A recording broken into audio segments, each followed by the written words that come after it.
Bonjour les amis, c'est Mia Guéry. Alors aujourd'hui, on va faire la suite de la vidéo sur les thématiques spirituelles. Les thématiques spirituelles, je vous rappelle, ce sont des sujets sur lesquels le monde spirituel attire mon attention par des signes répétés, par des moyens répétés, et ce sur des périodes données.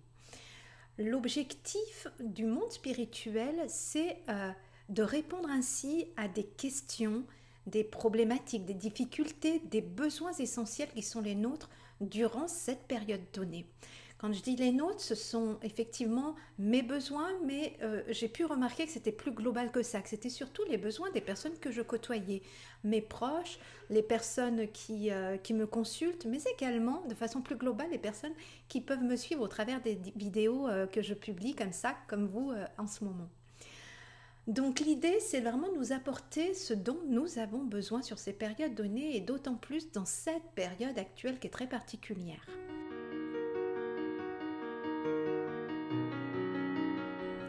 Dans la première vidéo, j'ai parlé des premiers thèmes qui ont émergé lorsque j'ai commencé à me connecter à l'information universelle, au champ d'information tout autour de nous. Le premier, finalement, c'est le plus fondamental dans qui nous sommes vraiment, c'est l'œil du divin. L'œil du divin, c'est un signe qui s'est répété de façon abondante et il a été suivi par un deuxième signe qui a été la spirale du divin. L'œil du divin, la spirale du divin, c'est quoi? Eh bien, c'est la conscience unique, c'est la source de toute chose, c'est Dieu ou l'univers, vous l'appelez comme vous voulez. N'empêche que cette conscience divine s'est manifestée de façon répétée pour nous dire, eh bien, je suis là, je suis avec vous et je suis vous. Et en cette période particulière que vous êtes en train de vivre, eh bien, je vous accompagne et je suis d'autant plus accessible que vous avez évolué intérieurement, ce qui vous permet aujourd'hui d'accéder plus facilement à la connexion avec ce divin. Après ce signe sur l'œil du divin, la spirale du divin, il y a eu la présence répétée des saints des différentes religions. Alors, ces manifestations des saints, finalement, avaient pour objectif de nous montrer l'universalité de qui ils sont au-delà même de chacune de ces religions. Leur objectif, c'était de nous dire, comme pour l'œil du divin, et nous sommes là, nous sommes présents, on vous accompagne toujours et depuis toujours, et on vous accompagnera toujours. Nous sommes présents, nous sommes beaucoup plus accessibles encore une fois parce que vous avez grandi intérieurement et que vous êtes capable désormais d'évoluer pour vous connecter encore plus à cette source d'information, à cette source de réconfort, à cette source de bien-être. Donc, comme pour l'œil du divin, eh bien, tout cela pour nous dire que vous n'êtes pas seul. On est là en cette période très particulière pour vous permettre d'avancer encore plus sur votre chemin de vie. Dans tout cela, l'objectif, c'est nous dire, eh bien oui, on tend tous vers la même chose, c'est la connexion à l'amour universel.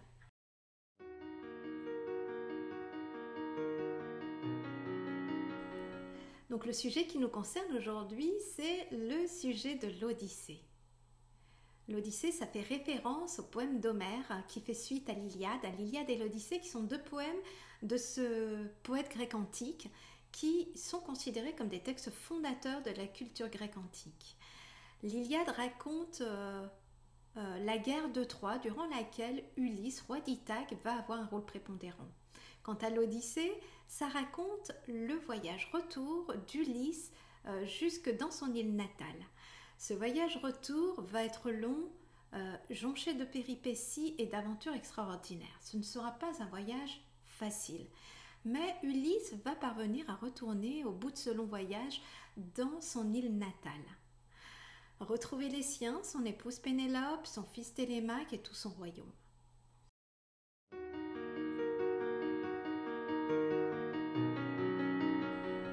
Eh bien, les signes sont apparus de façon très multiple et ça a duré longtemps et ça dure encore aujourd'hui parce qu'hier j'en ai eu de nouveau un. Ça a démarré en novembre 2020 lors d'une séance d'hypnose régressive avec une dame qui abordait la question d'Ulysse au travers de Pénélope, son épouse, et de sa relation à Ulysse. Durant la séance, on a compris pourquoi. Bon, c'était le début. Je termine la séance, j'ouvre en premier mes mails pour voir ce qui se dit et je reçois un mail de la FNAC, premier mail que j'ouvre, qui me propose pour la première fois une liste de livres qu'il me conseille. Je regarde le premier titre et qu'est-ce que je vois? Il s'agissait de l'Odyssée d'Homère. Bon, je me dis drôle de coïncidence, surprenant qu'on me propose ce type de livre, c'est pas du tout ce que je lis habituellement. Bref, ok, je me dis c'est bizarre. Je crois que c'est le lendemain ou le surlendemain, je ne sais plus. Ma fille rentre à la maison le soir après l'école et elle me dit, tu sais maman, ce qu'on est en train d'apprendre comme chanson au cours de musique? Je lui dis, bah je t'écoute. Et elle me chante la chanson de Ridane qui reprend en fait le poème de Joachim du Bellay, Heureux qui comme Ulysse, qui raconte l'histoire d'Ulysse et d'Homère. Donc et qui dit Heureux qui comme Ulysse a fait un beau voyage, et comme c'est celui-là qui conquit la toison, et puis est retourné plein d'usage et raison, vive entre les siens le reste de son âge.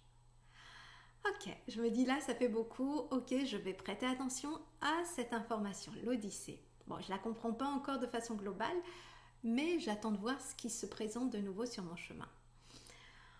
Je vais chercher les enfants à l'école et là, j'ai un gros bus qui me coupe un peu la route et qui a en publicité énorme affichée sur le bus, en gros titre, Ulysse. Il s'agissait en fait d'une exposition sur le thème d'Ulysse. Bon, je me dis, ouh, ça fait beaucoup déjà, beaucoup en si peu de temps. Tout ça, ça devait être en gros sur une semaine.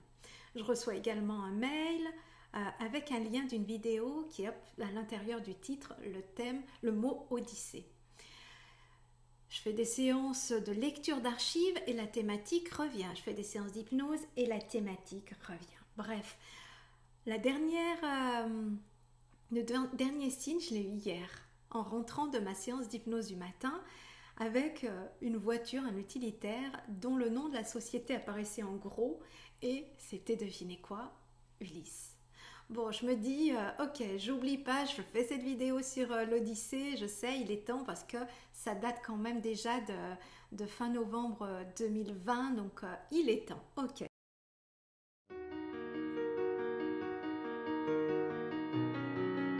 Quand j'ai reçu ces signes, au début je comprenais pas nécessairement très clairement de quoi il s'agissait.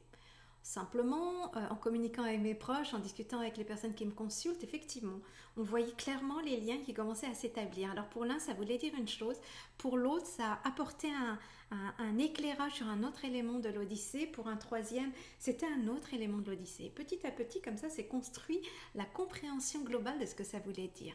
Alors, je ne vais pas questionner tout de suite le monde spirituel pour comprendre ces signes parce que j'aime bien les analyser par moi-même, les ressentir par moi-même, les comprendre par moi-même. Une fois que j'ai une idée de ce que ça peut être, je vais demander au monde spirituel si effectivement ils confirment cette vision des choses, s'ils infirment et s'ils ont des compléments à me donner. Effectivement, maintenant j'ai une vision beaucoup plus globale de cette thématique parce que ça fait un an que je la perçois. Et je vais vous l'exposer maintenant au travers du récit de ce qu'est l'Odyssée d'Homère et en faisant un lien avec ce qu'on est, nous, en train de vivre aujourd'hui, parce qu'il s'agit toujours de cela. Quels sont les liens avec notre vie actuelle? Donc l'Odyssée. L'Odyssée, c'est quoi? C'est un voyage long avec péripéties et événements extraordinaires. En effet, Ulysse, dans son voyage retour, accompagné de ses compagnons d'infortune, va subir les foudres du dieu Poséidon qui va tout faire pour l'empêcher de retourner vers son île d'Ithaque. En effet, il va déchaîner les mers, les vents, il va le perdre dans des contrées hostiles et au travers de tous ces événements, il va vivre beaucoup de difficultés. Il va vivre beaucoup de tristesse, beaucoup de colère, il va devoir subir les foudres de monstres qu'il va rencontrer, de sirènes enchanteresses, de nymphes trompeuses. Il va perdre beaucoup des siens. Ses compagnons d'infortune vont pour beaucoup mourir au travers de ce périple. Il va perdre espoir, il va gagner espoir.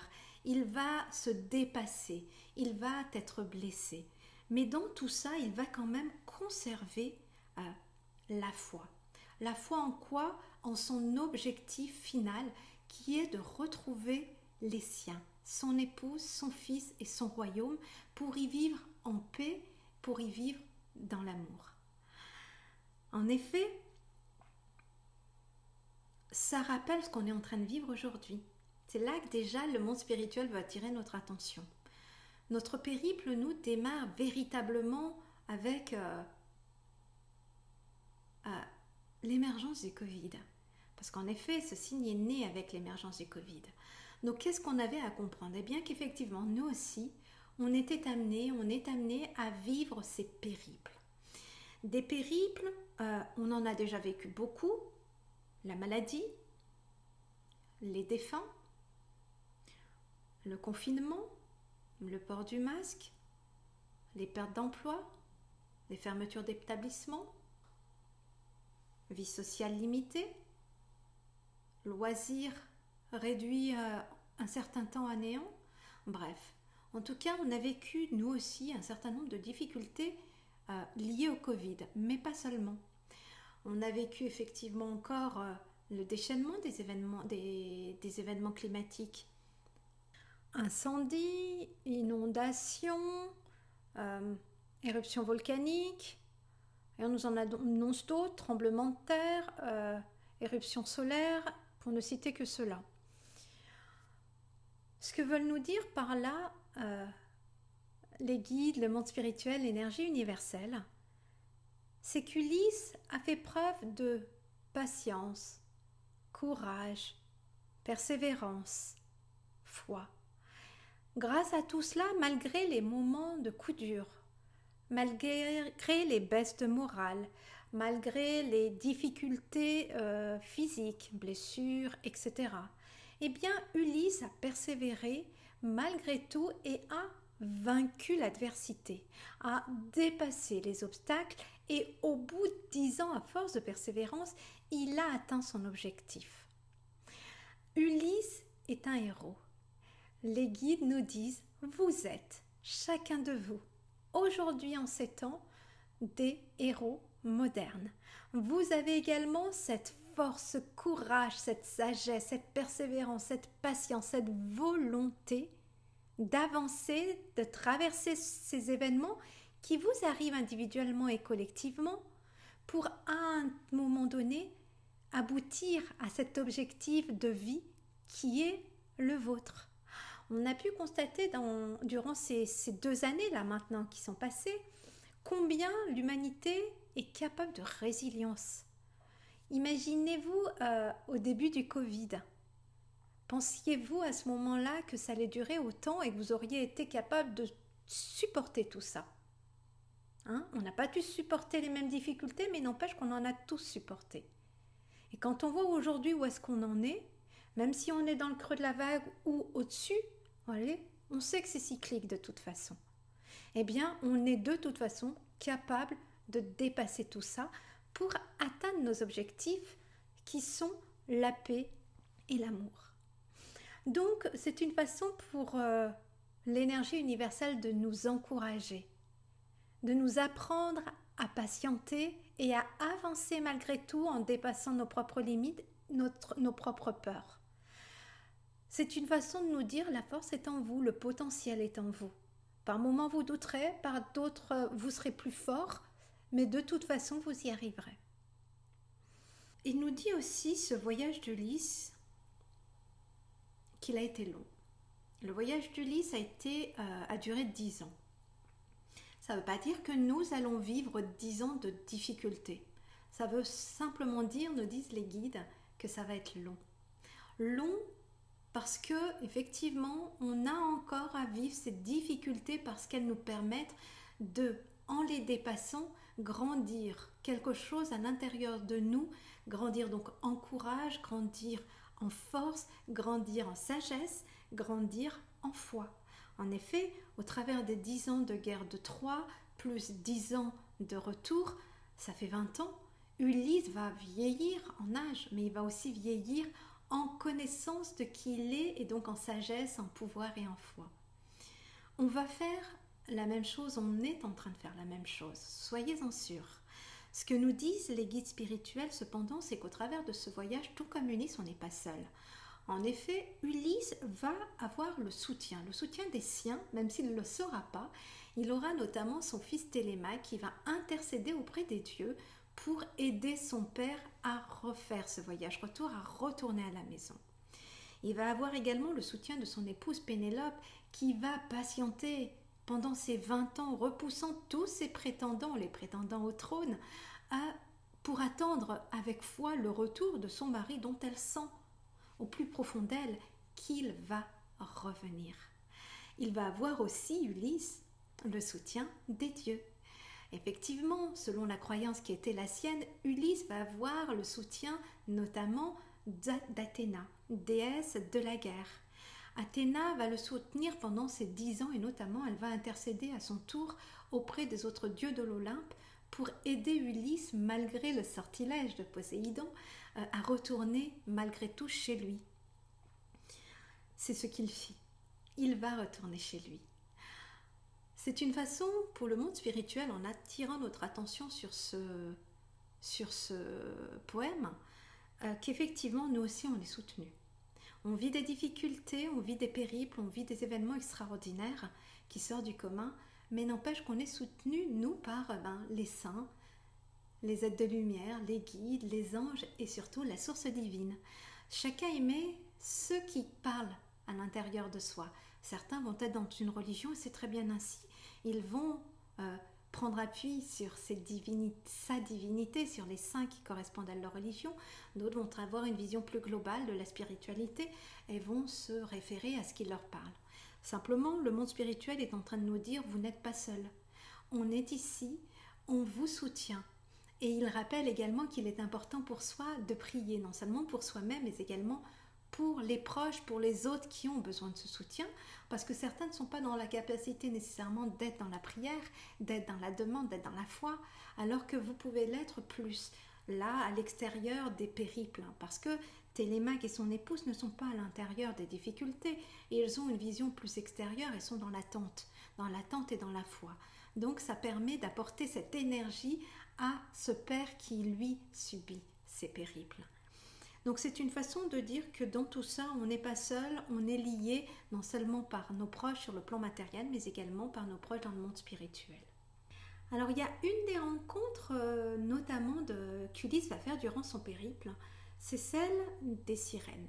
Le chant des sirènes. Tout le monde connaît l'histoire des sirènes au chant mélodieux, merveilleusement envoûtant. Ulysse et ses compagnons d'infortune vont croiser ces sirènes. Le chant des sirènes, c'est un chant harmonieux, merveilleux qui attire, qui donne envie d'aller vers ces sirènes. Parce qu'il semble beau, il semble bon, il semble bien pour soi. Sauf que dans la réalité, derrière cette apparence douceur, il y a ce que sont véritablement les sirènes dans Homère et l'Odyssée. Les sirènes n'ont en fait comme autre objectif que de s'accaparer violemment de tous ces marins. Elles ont donc un intérêt qui est complètement opposé à celui de Ulysse et ses compagnons. Ce qui fait que Ulysse, lui, va le comprendre. Ses compagnons, non, ne vont pas le comprendre et beaucoup donc vont périr, succombant ainsi au chant des sirènes. Le chant des sirènes, c'est un signe qui est apparu auprès d'autres personnes, médiums de mon entourage, qui eux aussi ont perçu ce signe-là de la sirène. Donc quel est le signe, quel est le lien avec aujourd'hui? Vous l'aurez peut-être déjà compris. On est dans une période où le chant des sirènes est harmonieux et réconfortant et convaincant. Ok? Sauf que ça, c'est l'apparence. Le monde spirituel nous dit attention, regardez au-delà des apparences, allez comprendre au-delà du chant des sirènes. Parce que les sirènes ne vous veulent pas toujours du bien. Donc, méfiez-vous, protégez-vous de ce chant des sirènes. Comment il a fait Ulysse pour se protéger, contrairement à tous ses autres compagnons qui auront péri pendant cet événement-là? Ulysse va s'attacher à la proue de son bateau et il va ainsi s'empêcher d'écouter ce chant des sirènes et donc de succomber. Et c'est ainsi qu'il va réussir à échapper au maléfice, au mal qui l'attendait. D'accord? Il s'est coupé du chant des sirènes. Donc à bon entendeur, salut. Ulysse, après toutes ces difficultés, va retourner sur son île d'Ithaque. Mais il va y retourner en se faisant passer pour un autre. Son objectif, c'est de voir comment ses proches, comment son royaume a évolué durant ces 20 ans, parce qu'effectivement, il ne sait pas si on l'a attendu. Il ne sait pas ce qui a évolué dans son royaume durant ce temps. Donc, il va déjà observer son épouse, Pénélope, vérifier, regarder si effectivement elle est restée fidèle à son amour. Et il va constater qu'effectivement, Pénélope, durant ses 20 ans, va être patiente et va conserver cet amour et cette foi en ce retour d'Ulysse. Cependant, il va constater que les prétendants de son épouse vont être nombreux, des proches qu'il a côtoyés. Cependant, qu'ils ne vont eux pas continuer à attendre Ulysse et au contraire qui vont vouloir prendre son pouvoir et qui auront profité de toutes les largesses qu'offre le pouvoir. Ainsi, Ulysse va constater que des proches qu'il croyait être dignes de foi ne l'étaient pas tant que ça. Il va alors faire le ménage autour de lui, autour du royaume, autour de son épouse, pour épurer les êtres qui ne sont pas bénéfiques pour son évolution, pour sa paix intérieure et pour son amour. C'est ainsi qu'il va faire le ménage et il va pouvoir ensuite profiter désormais pleinement de son épouse, de son enfant, des proches autour de lui pour vivre véritablement en paix dans son royaume auprès des siens. C'est ainsi que termine le poème de Joachim du Bellay. Pour vivre en paix le reste de son âge. Vous voyez, le parallèle avec nous, c'est quoi? C'est que nous aussi, on dépasse des difficultés, nous aussi, on subit des périples. Mais qu'il est important de faire aussi le ménage à l'intérieur de soi, grandir en sagesse, en amour, en confiance, en foi, pour vraiment être en paix.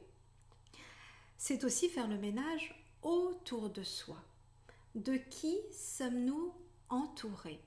Sommes-nous entourés de personnes qui sont bénéfiques pour notre paix intérieure? Ou alors sommes-nous entourés de personnes qui nous font du mal, volontairement ou involontairement, qui profitent de nos largesses, volontairement ou involontairement, qui dilapident nos forces vitales, etc. Ou alors sommes-nous entourés des personnes qui sont dans la même énergie que nous, qui sont dans la même disposition à œuvrer dans l'amour pour soi-même et pour les autres. C'est important de faire ce travail autour de soi et en soi pour vraiment poser les yeux, vivre dans un environnement qui correspond aux aspirations qui sont les nôtres. Donc individuellement c'est important, mais aussi collectivement. Vous aurez compris que les prétendants de la reine Pénélope ont pour objectif de prendre le pouvoir, s'y installer et de vivre des largesses du pouvoir en dépensant abondamment. C'est ce que vit les prétendants d'Ulysse pendant ces 10 ans d'absence, allant jusqu'à la décadence, dilapidant le bien commun. Donc c'est important, comme Ulysse, de faire ce nettoyage de cette élite du royaume qui dépense de façon décadente les biens communs. Voyez le parallèle avec notre vie actuelle. On est sans le savoir sur cette voie-là.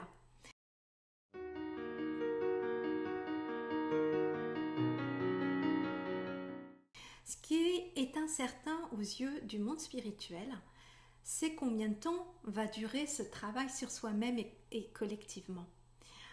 Il sera en fonction de notre capacité à dépasser toutes ces difficultés que nous subissons. De grandir intérieurement cette foi, cette sagesse, ce pouvoir qui est en nous et de faire le ménage autour de nous à tous les échelons, du plus individuel au plus collectif. C'est de cette capacité, parce qu'on a le pouvoir, parce qu'on a la sagesse, parce que cette lumière divine est en nous, un potentiel que chacun de nous avons, que dépendra la longueur de ce travail.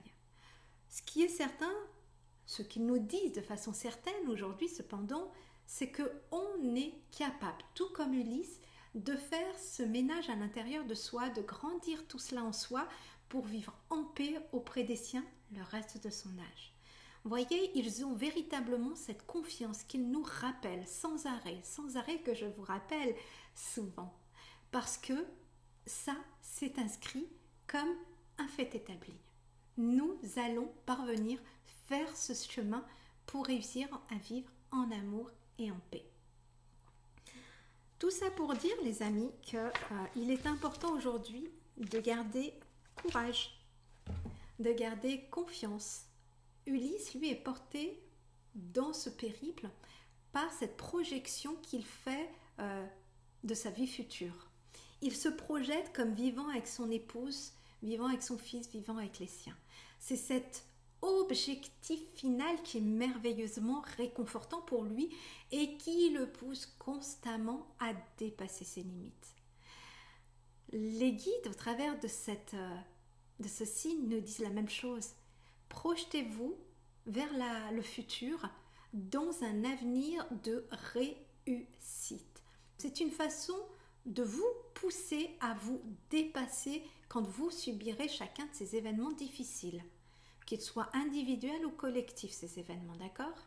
Mais si vous vous projetez dans un avenir meilleur, vous garderez la confiance pour dépasser malgré toutes les difficultés vos limites.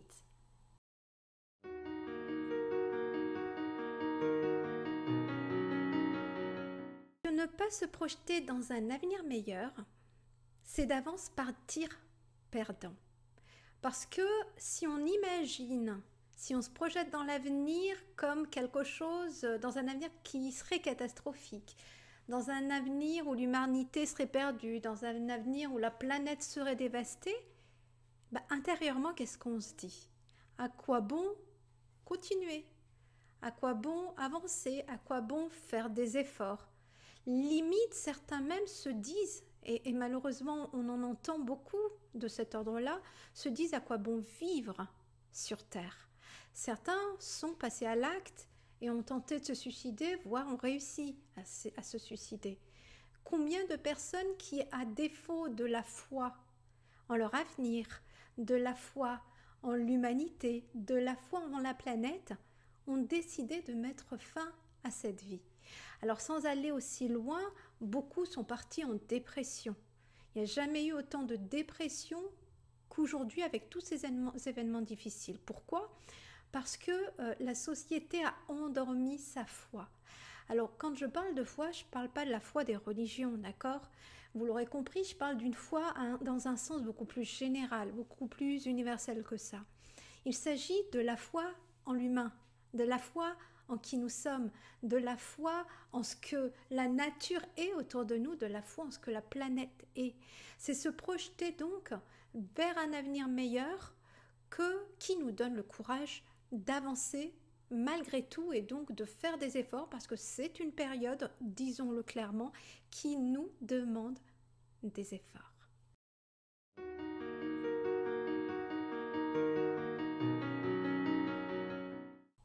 Voilà les amis, je vous laisse si vous avez envie d'aller plus loin.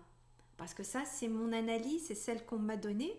Mais vous pourriez trouver au travers du texte de Homère peut-être d'autres signes, d'autres liens avec ce qu'on est en train de vivre. Donc, n'hésitez pas, si vous relisez le texte d'Homère, si vous comprenez d'autres choses, de les partager avec nous pour qu'on grandisse avec vous. Allez, la prochaine fois, j'aborderai d'autres sujets, d'autres thématiques du moment.